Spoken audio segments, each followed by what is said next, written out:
じゃあマサオニョンです。今日はね、実家に帰ってまいりました。この小屋がですね、僕が昔住んでた小屋なんですけど、こんな感じの小屋です。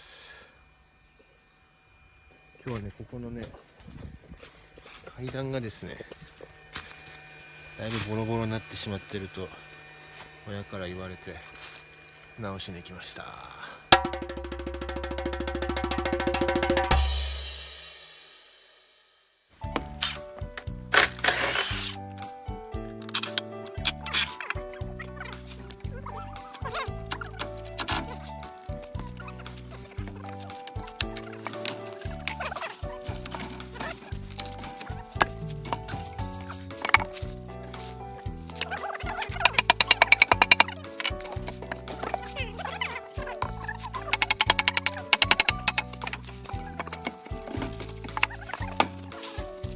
無理に入ってるね。それがいいんじゃん。